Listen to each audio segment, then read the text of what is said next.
you. Anyway, I wanted to point this picture out in particular to Carla Ferris, because Carla was standing right next to me on top of that rock at Harris Beach State Park in Oregon. As the water and the waves were hitting out, it's totally surrounded. By the time we finished photographing that sunset and the water swirling around those rocks, the water was like mid-thigh high that we had to jump off the boulder and run with our equipment to get back on the beach. And it was just a great, thing to share. And so I was hoping to be able to hear what Carla thought about that photo. But anyhow, back to the show. The significance of sunset and sunrise being red. Again, this basic fact has tremendous implications regarding the interrelationship between weather and light. For the difference in nature isn't a slight one, but rather a very large one. There's significant variations in the quality of color of light, but also in the duration that the light holds its quality and color. So if we go to the next slide, high quality light coming through a low pressure system may only last for about 10 minutes after the sun has come above the horizon, or for about the last 10 minutes of sunset, which is not a lot of time. Okay, but in a quality situation where that light is coming through a high pressure system, you can notice a difference in color quality to the light of 2 hours or more in rare cases. So you're talking about 2 hours, which is 120 minutes compared to 10 minutes. That means the difference in how long the color quality of light lasts and how good it is can change by a factor of 12, depending on what pressure system that light's coming through, which is a huge difference. It's a difference between being able to photograph in 4 or 5 places, even if you move quickly, or hardly getting to photograph in one. So there's a huge difference in terms of how much color there is and how long that color lasts, depending on what pressure system that sunlight's going through to get to where you're photographing. So we go to the next slide, please. Okay, effects of weather upon light. The more air that the sunlight passes through, the more the blue parts of the spectrum are scattered. Portions of light that remain appear more and more red to our eyes and to our cameras. Okay, so high pressure systems typically are governed by clear blue sky days, like in this picture here in Arches National Parks in eastern Utah. You'll notice, you look at the sky, there's no clouds, just all blue sky. That tells you it's a very big high pressure system. Okay, and the sun, Marty's going to be the sun today. Thank you, Marty. Marty is the sun, is coming this way. And as my hand is walking, my hand is the light. It's coming through all this high pressure, all this higher density of air, and it's scattering that blue out and that blue out. When you say it's scattering it, where's it going? Well, that light that's coming up here, when it scatters it comes down to the ground instead of going upward and hitting skyline arch or if there were clouds. So if you look in the foreground of this image, the logs, the sage, the shrubs, they all look bluish. And that's the reason for that, is that's where the blue light is the part of the spectrum that's scattered out. It's scattered down to the earth. It's also scattered straight up in the sky, which is why the sky looks blue and why our foreground looks blue. But the light that continues on is more and more red because you're removing the blue parts. And that's what hits skyline arch and lets it glow very red. Okay, so in a high pressure system, there's more air above the earth than a low pressure. That means it scatters more out. So the more air is scattered out by the high pressure, the more the reds are left, the more beautiful, the longer they last. In low pressure, it's the opposite. There's less air, there's less scattering, less quality of light. So if we go to the next slide, please. Okay, so as a result, if you talk about early or late light and having an increased red in its appearance during high pressure system, if the light is on its way to the photographer, has passed through that high pressure. So now we're in Glacier National Park in Montana, and we're looking east.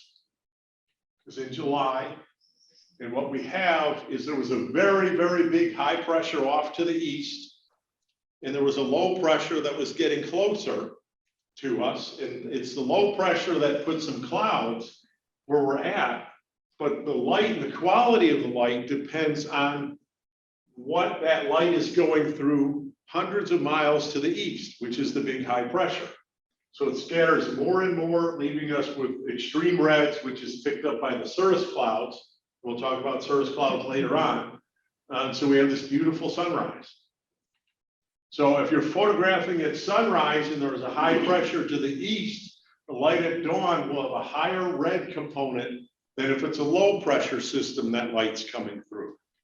So just a real quick story for this. We were in Glacier National Park and there were fires that summer.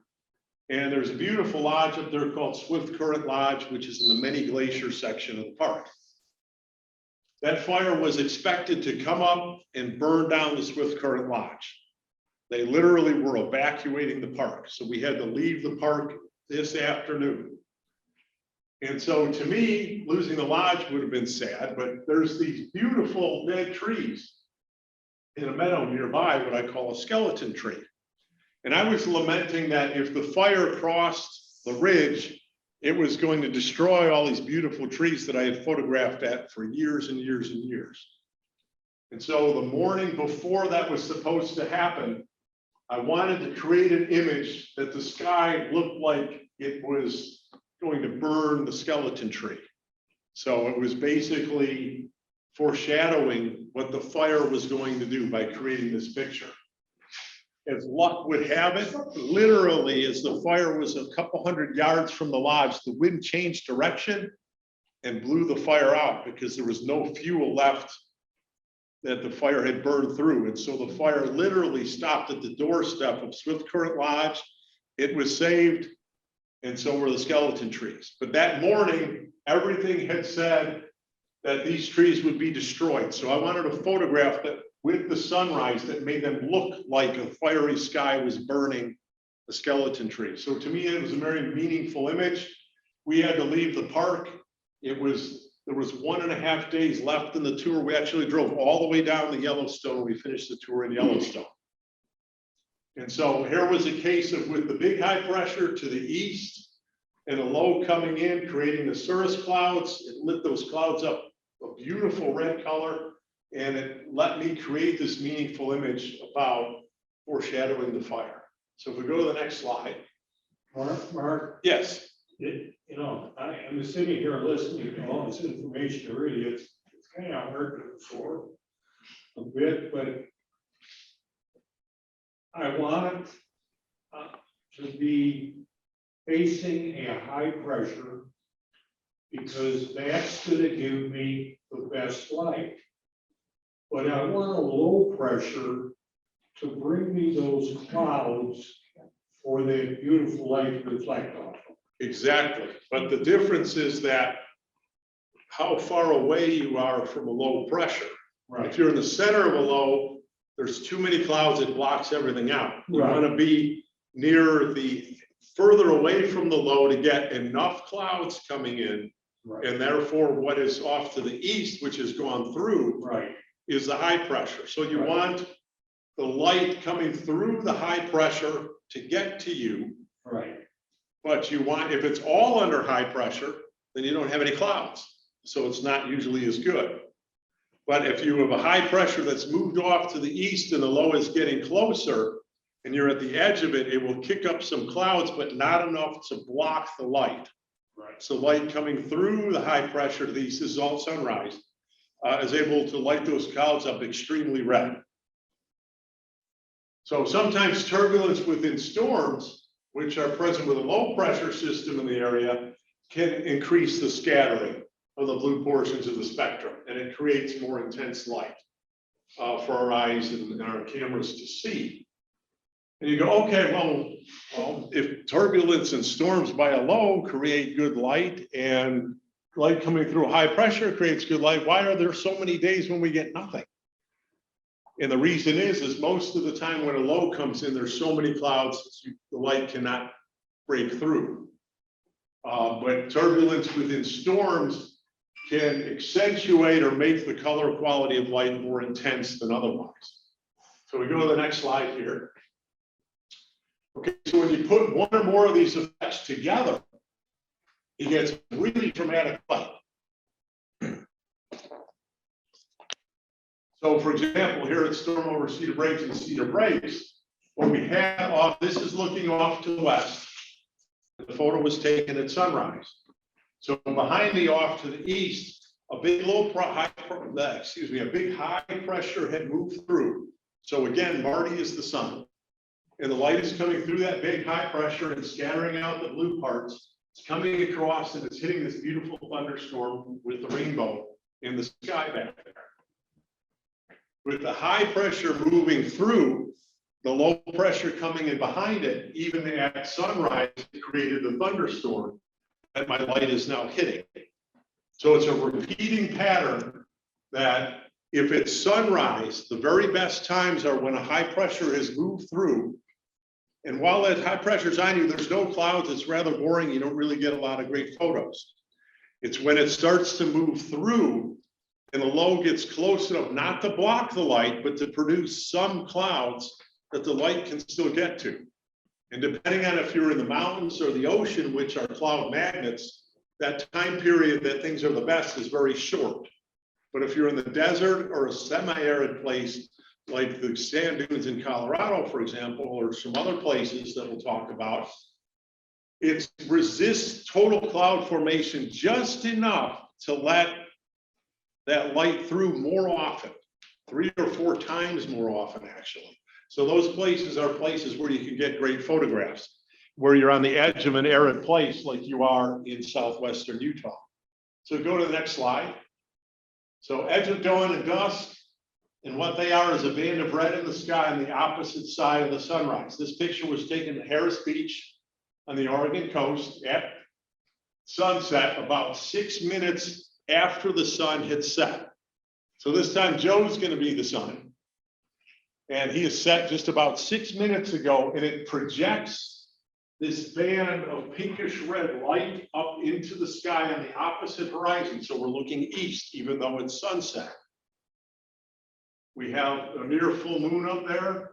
And as this band of light, which is called the edge of dusk, comes up into the sky, there's a blue patch underneath it, which is considered the Earth's shadow. It's literally the shadow of the Earth projected into the sky. Okay, so this kind of light depends on what the weather is 250 to 500 miles away.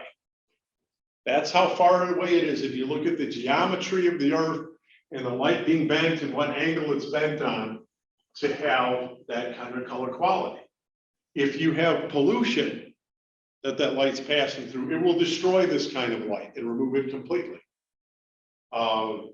If you have low pressure, which has clouds in that amount of 400 miles, they will block it and destroy it. So you literally need a really big high pressure that's so big that it's keeping almost 400 miles of sky without any clouds. There's something else that affects that kind of light, and that's particulates in the air. When you have particles in the air, they increase scattering. So let's paint a picture here of, let's say, a place like Bryce Canyon, okay, which is in southwest Utah. And if you go 400 miles to the west of Bryce Canyon, you're in the California desert. A lot of sand, that sand gets kicked up, does a lot of scattering. It's just the perfect distance away that getting a gorgeous edge of dusk over Bryce Canyon, when conditions are right, happens a lot, and it's more vibrant than almost any other place you'll ever see it. So what you can do is, if you look at a map of the country and you say, okay, this area is desert, has a lot of sand, you can measure off 400 miles away and look in that arc for a place that's interesting landscape to shoot, and you will find the best edge of dusk light there is. So you find it at Bryce Canyon, you find it at the Grand Canyon. You'll find that in Baja California and Mexico, one of the best places in the world to see sunrises and sunsets, especially sunrises, because of where the Chihuahua Desert is in Mexico and all that sand and all that scattering. I don't know if you go to the next one here, Scott. Okay, now in twilight, if you have an extremely high pressure like we have here, there's no clouds.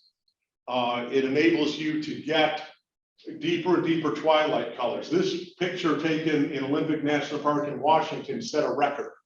We could see color with our eyes in the sky 2 hours and 20 minutes after the sun had set. It was amazing. This picture was taken on slides 30 seconds long. There's not a single lupin that's moved in 30 seconds. How often is it that quiet? It's because of that enormous high pressure in the sinking air. There's absolutely no wind. And that's the same thing that creates the color to last that long. So we go to the next slide. And we talked about this a little bit. The best sunset you get is after a low pressure moves out. You're just near the edge of it, so it kicks up some clouds. But what's to the west and coming in is a high pressure, so it scatters and gives you great light in the sky. But say you're on the Oregon coast, like at Oswald West State Park. The low pressure, you may have gotten 3 or 4 days of nothing. Nothing but rain, nothing but clouds, no light at all. You start to really get down on your luck. But the most beautiful sunset comes the first evening that breaks.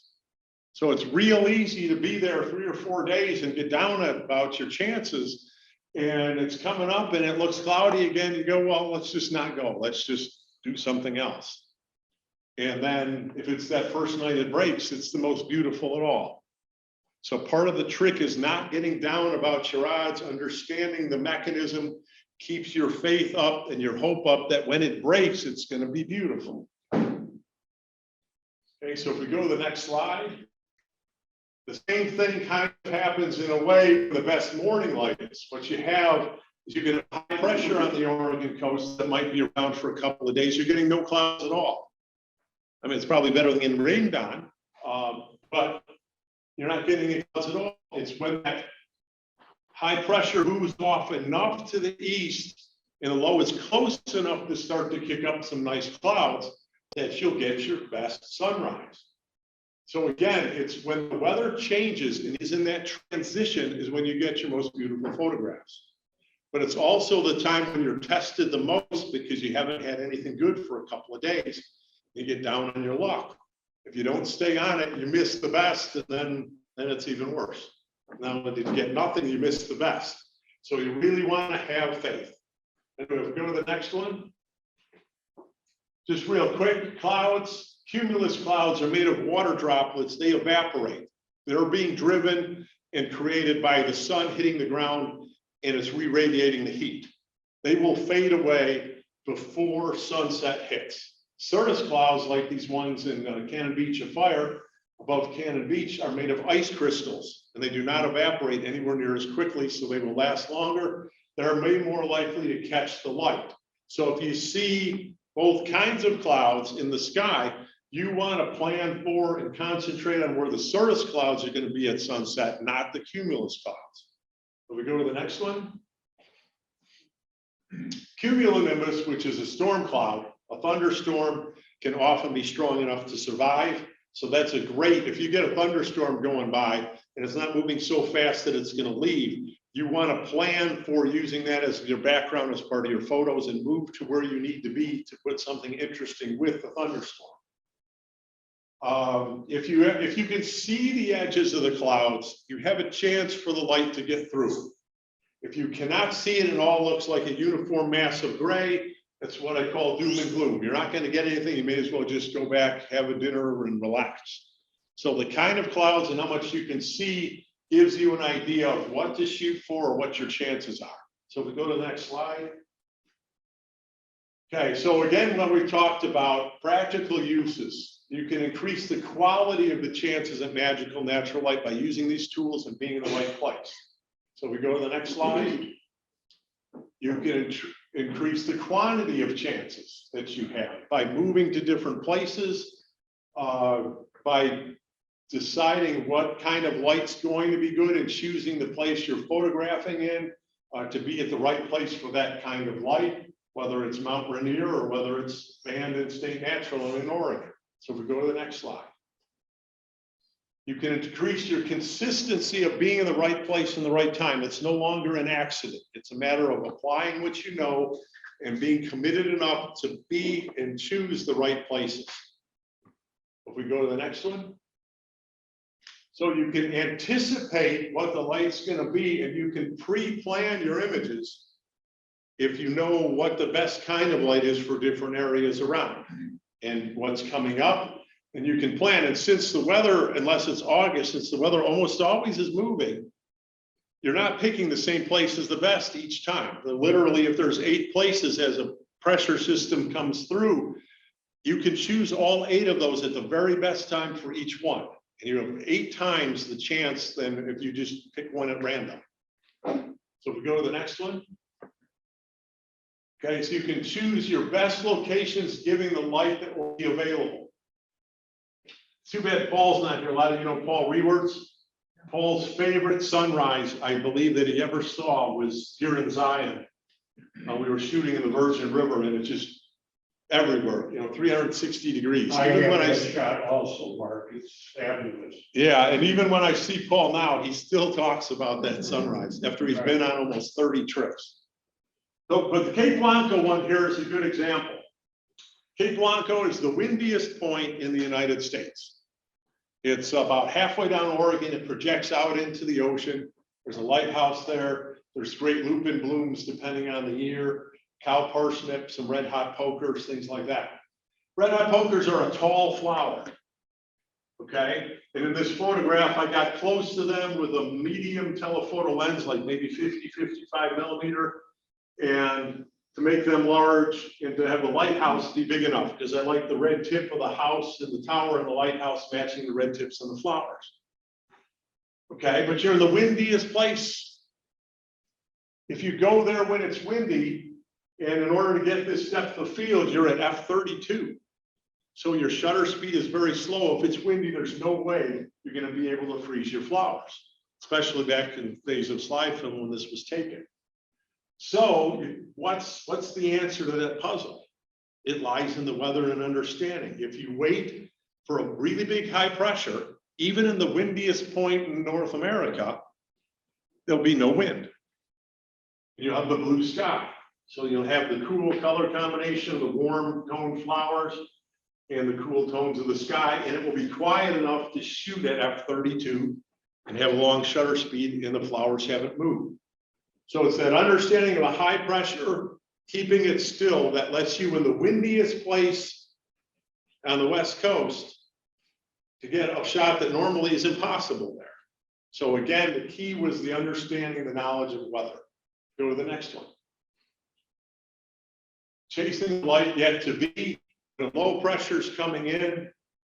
You've got thunderstorms that are building up.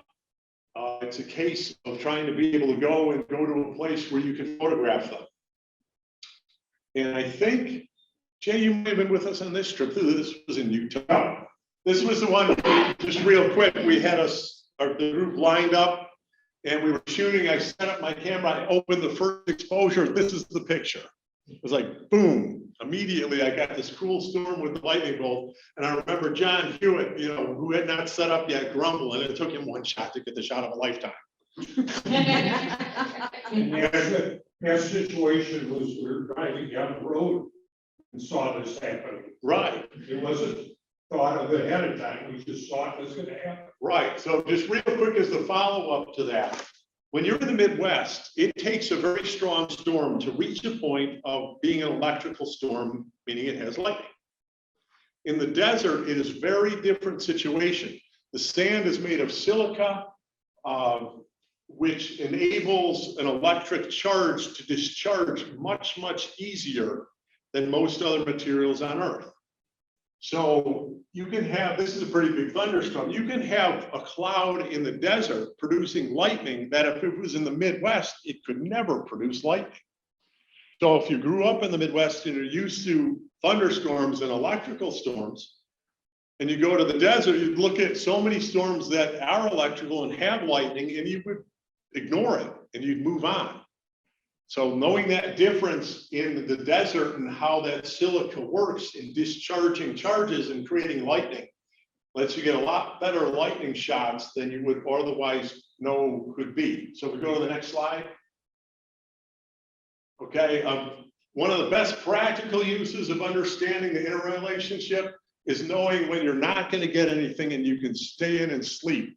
So you can save your energy for when things are going to be better and be out there for the best stuff, especially if you just shot the Northern Lights up in Alaska and you've been up all night and you look good. Mark said that we're not going to get any light in the morning. We're going to sleep.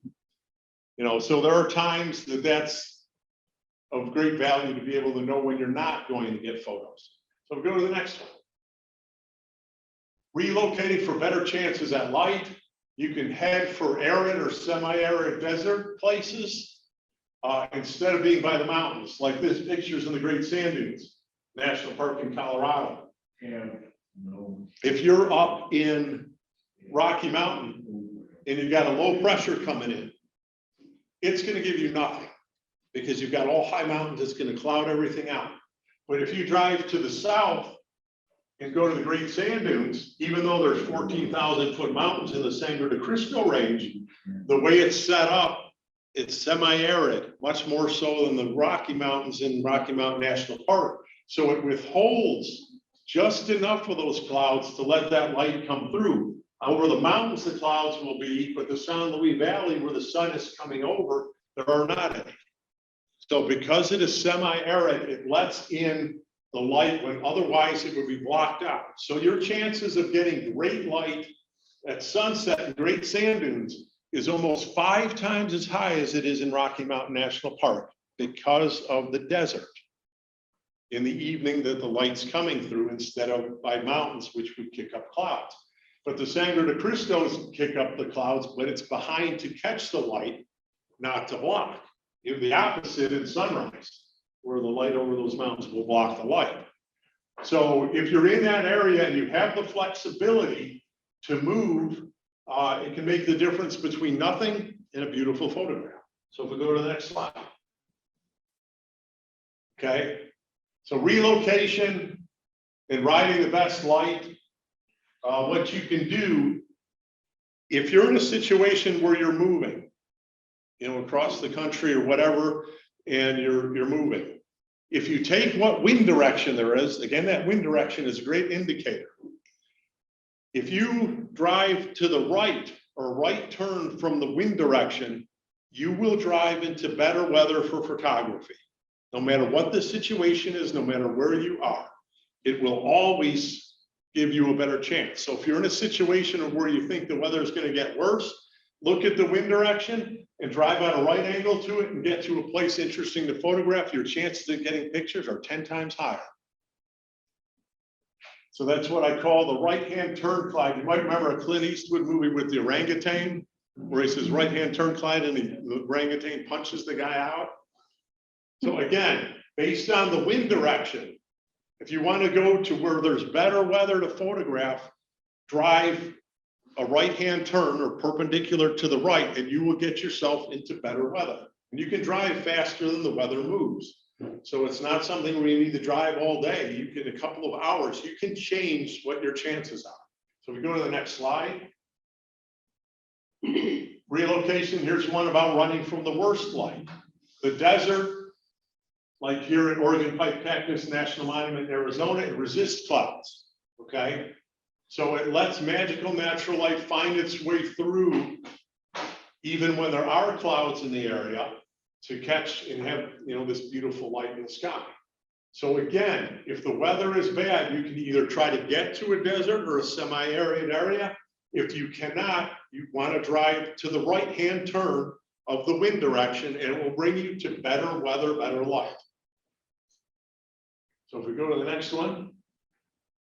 Okay, and to me, connecting with nature, understanding the weather, understanding the light, thinking about it, what it means to you, where you would go, and knowing how this improves and changes things, to me is one of the most enjoyable connections with nature that I know of. It's like you're bringing the earth and the sky together as one. So we go to the next slide.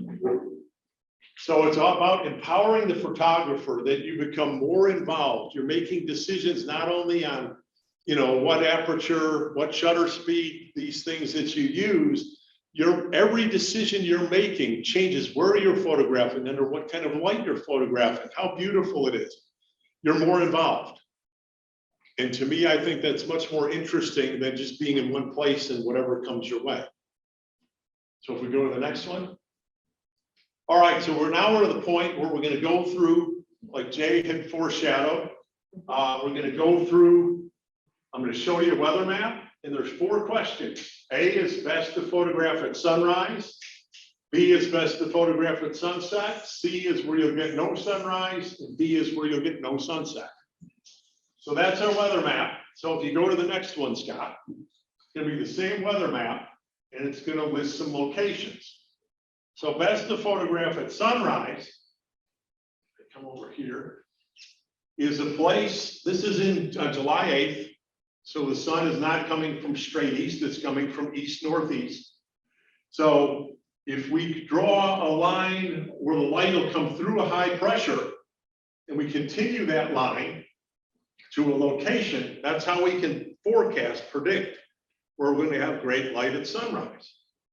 Okay, so we've got a high pressure here all along, and the sun's coming from this angle. We project it through here. Where's it come down to?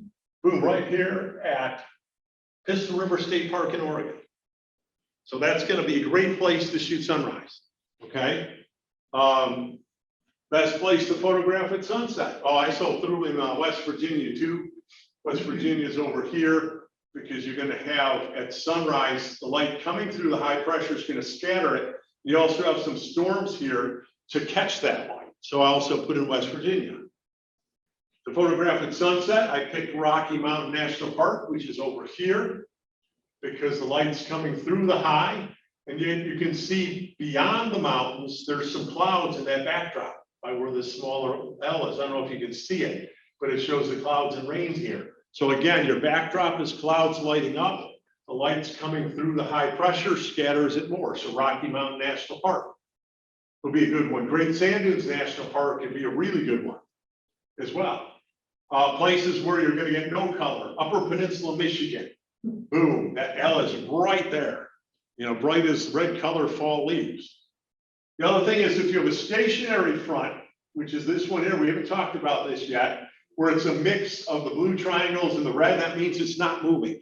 It's stuck there. And if you look at typically where that's stuck, there's this long line of clouds and rain.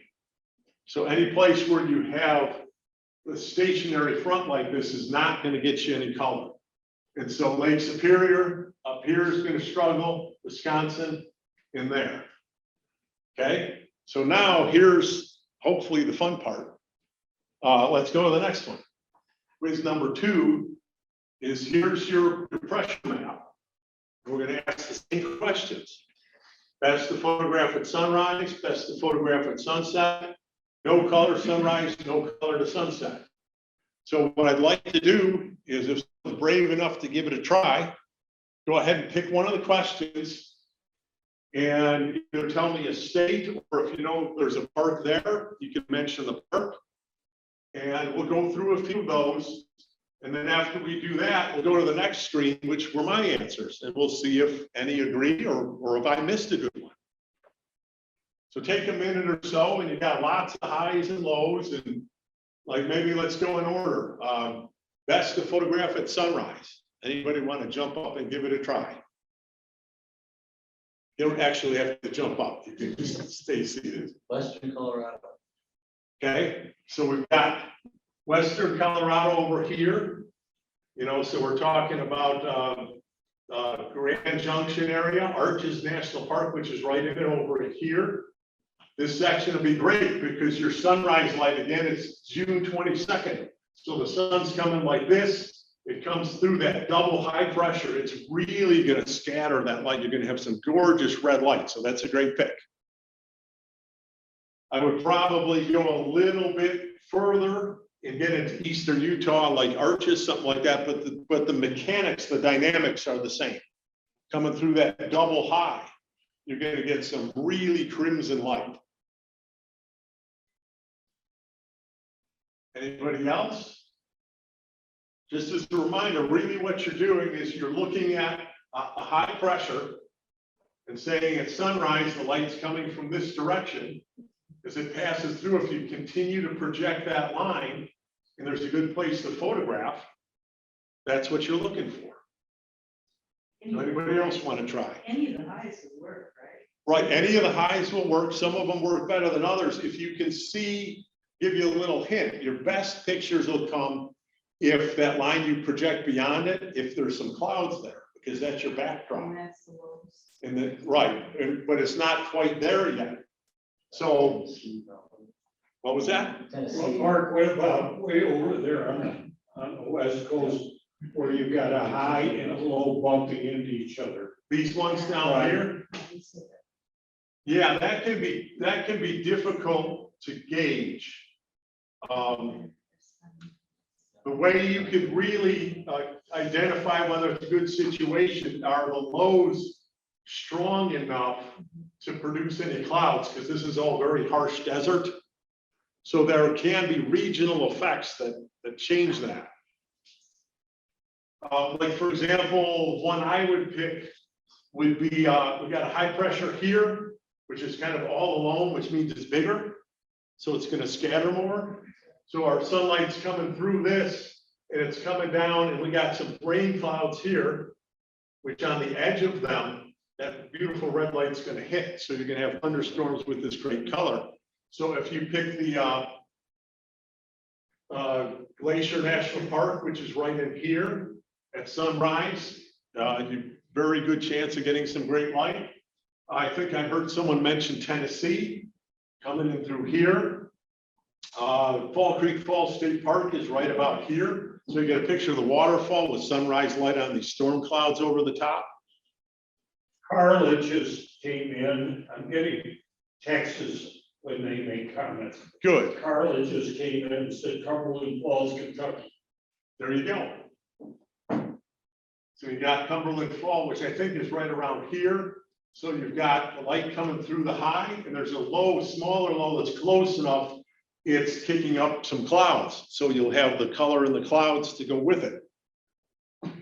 And so if we think now, so there's some good answers in there. If we think about the best to photograph at sunset, again, we're doing the same thing. We're picking a big high pressure or a high pressure that the light's coming from this side. And we want it to come through it, and then we project that line outward to come up with an area that's a good place to photograph. So one that a lot of people might not know about is like Scotts Bluff in western Nebraska, because it'll be coming through this high and onto that. I think it's the Flint Hills in Kansas would be good at sunset. You know, so things like that. Areas where there's no. What was that? How about Davenport? Yeah. I don't know, let's see what we got. Too far away from Yeah. that. Oh, We're talking about at sunset. Right. It would be good. It would be good. It wouldn't be the best, but it would still be good because you got some clouds and the light would be able to make it through. How about some areas where there'll be no color to sunrise? Usually that's easier to pick out. Just look for an L that's got a bunch of clouds. Oregon coast. Right, Oregon coast is in trouble, or Northern California would be trouble. Olympic National Park could be trouble, because this is a cold front. Behind a cold front, it's cloudy for hundreds of miles. Over here in upstate New York or coming into Vermont, New Hampshire, light's not going to make it through that area. And it's definitely not arid, so it's not going to, you know, it's trees and mountains, so it's going to just be totally blocked with clouds. So anyhow, so if we can go to the next slide here. I have a question. Sure. So on the one, you know, the ice scope lines are closer and on the other, they're further apart. Does that make any difference for it or not? Yes, when you go away from the center of a high, which is where the circle is, the closer they are together, the faster it's falling off. And so the size of the dome is what tells you how much scattering. So over here, where you have this and the lines are very far apart, it's a bigger area of high pressure, whereas here it's falling off. The center point is higher coming out of the screen and then lower, so it's a smaller hump, which means there's less air. So the further apart the isobars are, the bigger the dome of high pressure is. And the better chance of a better sun. Right, sun- as long as you're to the, close enough to the edge to get clouds, otherwise you'll end up with a lot of just blue sky. Okay, So, but then you can have an edge of dawn, edge of dusk that would come through that. Like, for example, edge of dawn, edge of dusk, you know, we talked about being 400 miles away. So if we wanted an edge of dawn, and we can't do it at Glacier because the clouds are gonna block it. That's where the light would hit the clouds, not an edge of dawn, edge of dusk. This isn't a good map for that kind of light. We'll try that on the next one. So we go to the next one here. Again, same thing. If you look at this one, you go, ooh, we want to be photographing today. Because I mean, look at all these high pressures. Look at all this high pressure stuff going on all over the place. You know, so that's something where if you're in the right place, you can get some amazing light. But not at that stationary front. Can you get? Right, the stationary front, you'll notice here where it's stationary, boom, here's your clouds. Yeah. And all the buildup there, but so much of the west is loaded with all these high pressures. So anybody want to give it a try? Where's a good place at sunrise this day? Yellowstone. What day of the year is This is June 24th, 2008. Well, we got Yellowstone up here, except it's behind this little cold front, which means it's going to be all clouds. So what you have is the light coming through the high would work, but there's enough clouds here because Yellowstone and mountains that will block it. If that was that same setup and you had a desert situation, you'd be okay because it would resist clouding. Quad Cities. Yeah. Quad Cities, right in and around over here.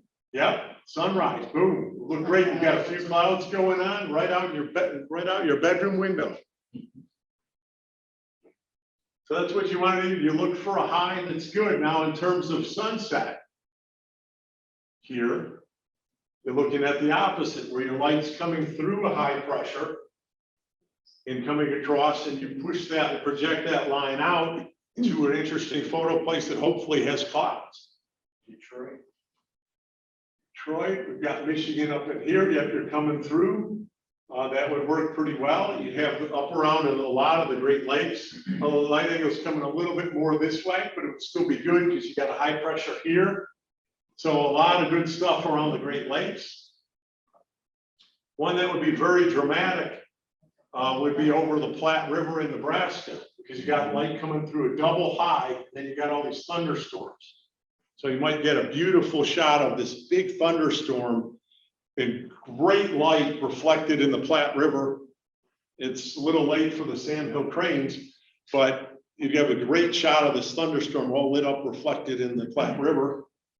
Something like that. Let's get in the car and go. Exactly. Some areas with no color behind the cold front, like Yellowstone.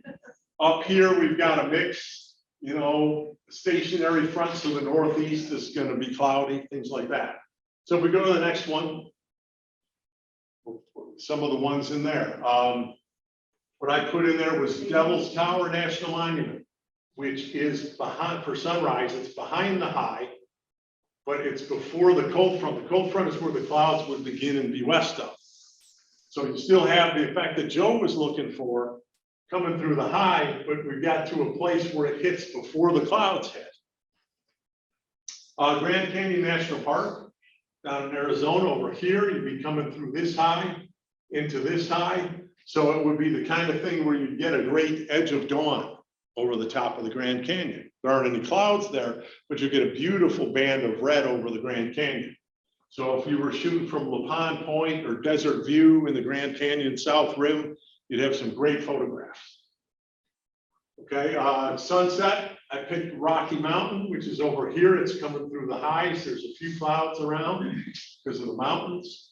Arches National Park in Utah, which is down over here. So we got light coming in all around it. No areas, it seems like the maps we've been picking have really been hurting the Northeast. Someday they'll see some sunshine. Again, when you have a stationary front, it means clouds and rain. So it's something where you want to get away from that. Grand Teton National Park, same reason as Yellowstone, because it's behind the cold front, it'll be all clouds, especially since it's mountains. So one more map and then we'll roll on. Okay, so here's 4. This one's a little tougher. You don't have all these high pressures all over the place. So as we go along, you know, things are a little tougher here. Anybody want to take a shot at a great sunrise place?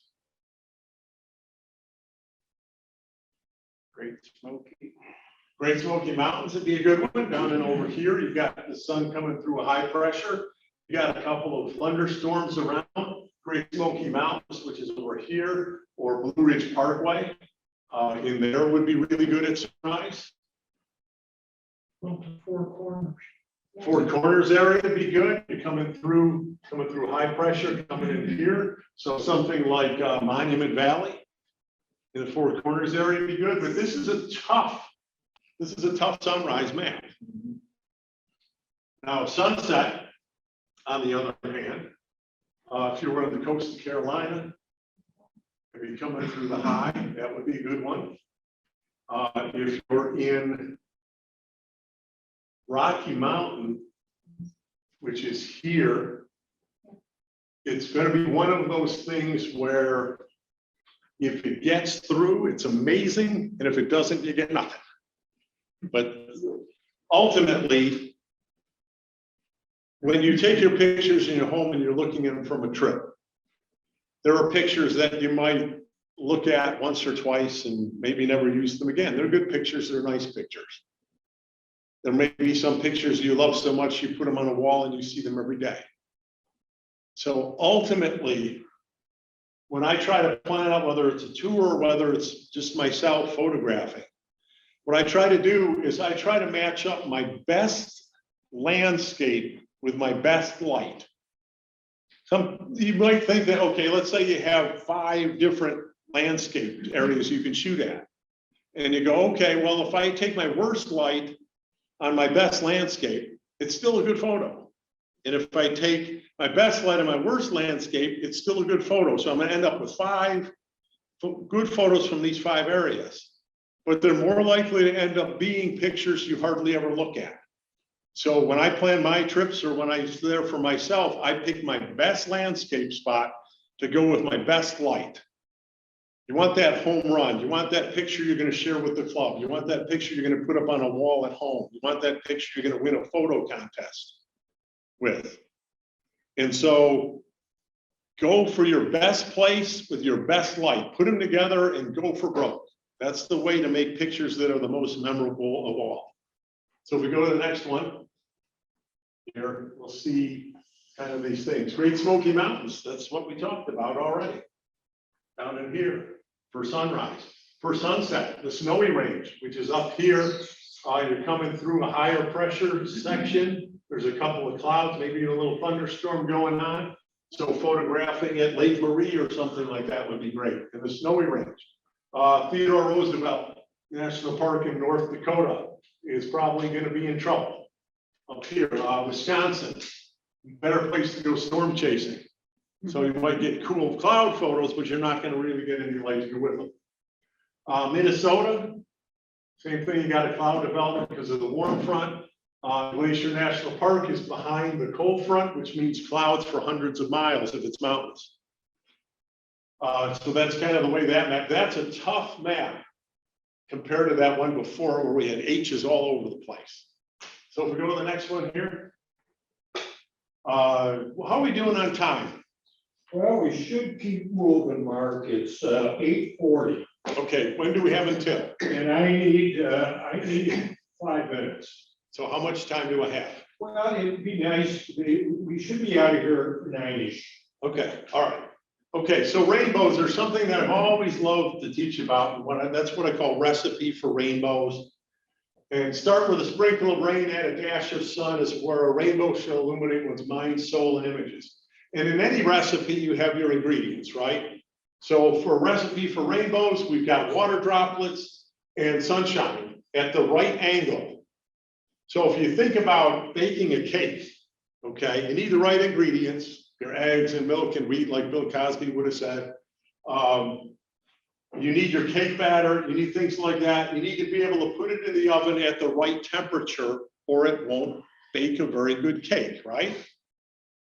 Okay, so in this case, what you have is these different angles that you need. The primary arc of a rainbow will always be at a 42-degree angle. If you drive, again, I'm gonna have Marty be the sun, if she would be, okay? And so what I'm gonna do is if I turn my back to the sun, as in Marty, straight ahead of me, I know you can't see, but straight ahead of me is 0 degrees. It's the line from Marty through me toward the screen. Okay, off of my right hip that's a 90-degree span.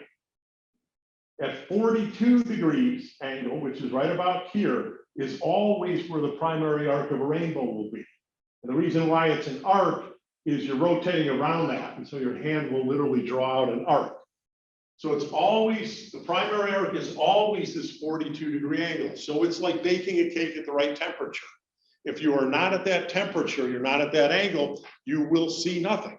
You won't be able to photograph your rainbow. It's always that angle. There's a second one, which is 54 degrees. That's the secondary arc. And I've heard in rare cases that there can be a triple, but I've never seen it. And I'm really into rainbows, so they're really, really hard to find. But so you need your water droplets, you need your sunshine at the right angles. So if we go to the next slide. Consequently, on level ground, you can see the primary arc of a rainbow for the first quarter of the day, because the sun has to be above the horizon to get direct light, and the last quarter of the day. So let's say it's the summertime, and you've got 16 hours a day of daylight. The first quarter, which is the first quarter of 16, is 4 hours. First 4 hours of the day, the sun can be at the right angle to get rainbow. Also the last 4 hours of the day. So that's one of your ingredients, the sun at the right angle. Your other ingredient that you have going on is you need the water droplets. There's more rainstorms in the evening than there are in the morning. So most of your rainbow photographs in the summertime come in the evening in the last 4 hours of the day. Okay, that's if you're at, a moderate latitude. If you go further north, we'll talk about that. But if we go to the next slide. Okay, but as I mentioned in the slide before, that's if it was on level ground. Well, if we're in Rocky Mountain National Park, it's anything but level ground. So we're going to drive to the Tundra Visitor Center up there in Rocky Mountain National Park. And we're going to hike that little trail because I know that the valley dips down off of that trail. So we can walk up there, and if we can look down, instead of looking across, if we can look down a 10-degree angle, which is not that much, it's like maybe this much of an angle. Just looking down that little bit gives you an extra hour to get a rainbow. So what it means is you get an extra hour that you need the raindrops or the storm to come through. So if you're out on Trail Ridge Road, where you're looking straight across, but you're not looking down into the valley, and you go, oh, there's rain around here. We're not seeing any, it's too early. But if you go to a place where you can look down in the valley, it's not too early anymore. And you get this rainbow, boom, right down in the valley, kind of closed around by the trees, and even a little bit of a secondary arc up there at 54.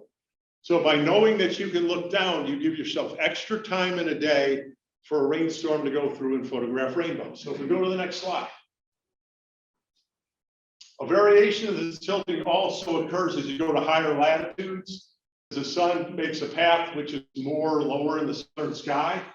So if you have a situation, say in the fall, in Alaska or in Nova Scotia or someplace further north, the sun never gets higher than the 42-degree angle with the horizon. So you literally have all day long to photograph the rainbows as long as you have the rain and the sun. So there was a time when I was traveling up in Nova Scotia just by myself in New Brunswick, and it was in the middle of October, and I literally photograph rainbows for 9 straight hours. I shot like 15 rolls of film because I just followed it. What was going on? Because the sun up there at that time of year never gets above the 42-degree angle with the horizon. So you can get rainbow shots any time of the day, as long as you have the rain and the sun. So if we go to the next one.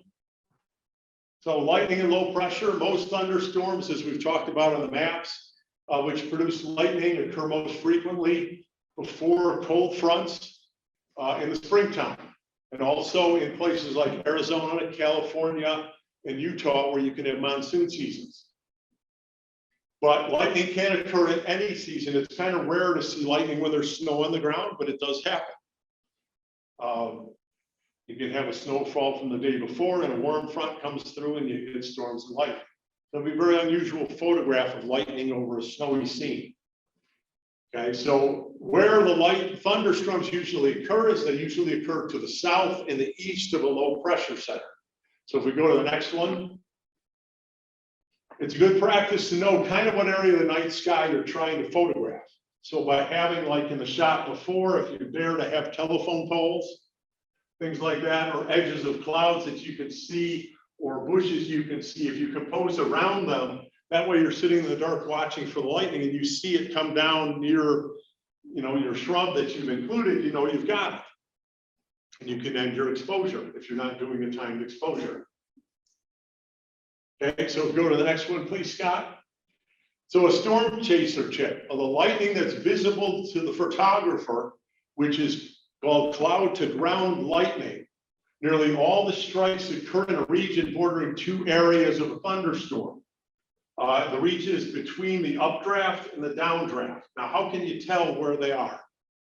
The downdraft is where the rain is falling, because droplets are in the cloud. The downdraft is the wind coming down and carries them down. So where you see rain is the downdraft. Where there's no rain under the storm is the updraft. Where those two come together, more than 90% of your lightning bolts are going to strike in that region. That's why you see them 1, 2, 3 right next to each other. So if we go to the next one, please, Scott. And Northern Lights, aurora borealis, Northern Lights are one of nature's wonders. To experience a deep black night sky, complete with the stars shining through the panther skin of night, a glorious auroral storm of immense proportions that twists, dances, bends, rolls, and surges in a dazzling display, seemingly stretching at times from horizon to horizon. So we go to the next slide. Solar cycle, which is 11 years in duration on average. Sometimes it's longer, sometimes it's not. You can tell that this is an older presentation. The last max, this was 2008. The last maximum at that point was 1999. The peak was 2010. So it was all excited because the peak's coming up. That means more northern lights, stronger storms, things like that. So if you project that further, what happened is that next peak was actually, if you think of a graph of activity, where it comes up, it's at a high point and it comes back down. The high point is there, and then what they call a shoulder, looks like the shoulders. That was actually the longest span of time in the last couple of 100 years that the solar cycle, that shoulder lasted as long as it did. So there were about 4 years where the northern lights were just going crazy, which is much better and longer than normal. And it ended in like 2014. And so if you take the 11 years from that, you get to 2025, which is when the next projected maximum is going to be. So we're in 2022, it's ramping up, it's getting to the point where it's worth going to see the northern lights again. It doesn't mean that other years you cannot see them or not a big storm, it's just they don't happen as frequently.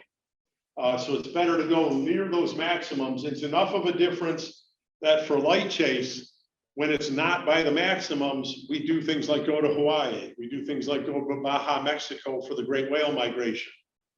Whereas if it's when the northern lights are more active and the solar cycle is, then you're going to Alaska at that time of year. You're going to Iceland.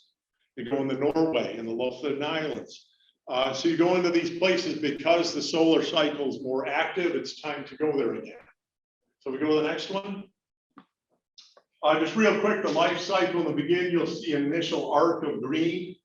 If we go to the next one, After a little bit of time, if it's a strong storm, it might change it as little as 15 minutes where that arc will start to break. If it's more of a normal storm, it'll take 40 minutes, sometimes an hour. If it's weaker, where it starts to send these spikes up from that arc. So we go to the next one. Then it can sometimes reach a frenzied level, at which time the aurora forms seem to break out of captivity, setting loose an amazing sight to behold. These were some ones in Banff National Park in Canada, which is a lot further south than you normally see the lights. I know we think of that as being north, but you really don't get northern lights frequently until you are very high up in the northern hemisphere. But this is one time where I was camping out. It happened to get up at midnight, got out of the tent to stretch and looked out and saw this going on. Needless to say, I didn't go to bed until it was sunrise already. It was a gorgeous night. So we go to the next one. So you can get different forms, arcs, rays, curtains, and corona. The difference between a curtain and a corona is if it's a curtain that's coming sideways to you, it looks like a big curtain. If it's coming at you, it looks like a corona or a crown shape. So we go to the next one. Unfortunately, auroral storms do not last all night long. Sometimes they can. A lot of times there's one storm and it's over. Usually begins about 9 o'clock, sometimes earlier if it's stronger. After one storm has died out, and the reason why is those elements can only be excited so long before they can't be anymore. They have to recharge. It usually takes about 40 minutes to recharge. And then another storm can come up again, and it will go through that same cycle of arc, spike, and break loose, but it will do it much quicker. Instead of 40 minutes, it might break in 15. So if we go to the next one. So after the recharge time, you might get another storm. On certain nights, I've seen as many as 3 different auroral storms. If it's on tour, sometimes people after going through 2 and they've been shooting from 9 till 4 in the morning already, they're like, let's just go back. But there's always people that want to stay like me to the bitter end. And that's why having multiple cars is good. So if we go to the next one.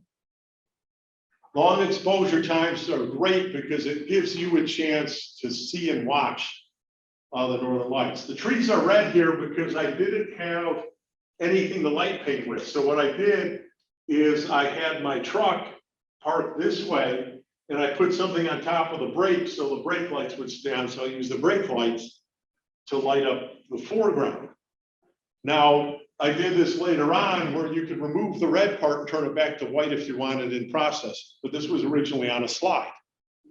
So that was the only way I had at that point to try to throw some light on my snowy trees in the foreground. You can also shoot multiple cameras if you want to get crazy. So if you go to the next slide.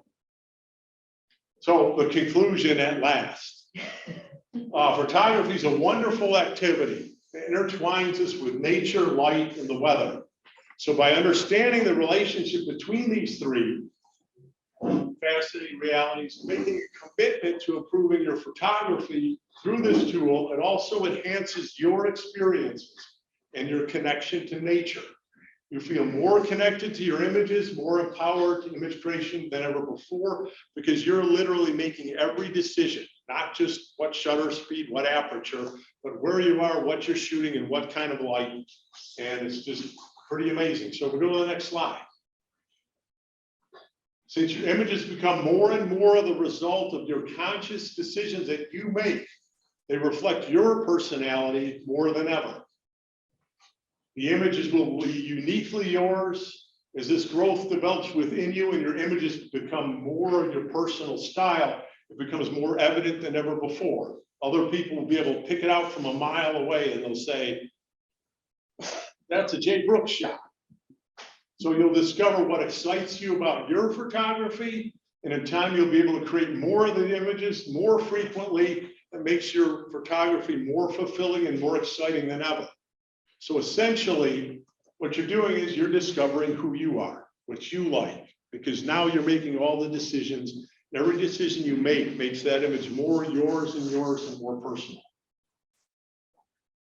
And I think that's it.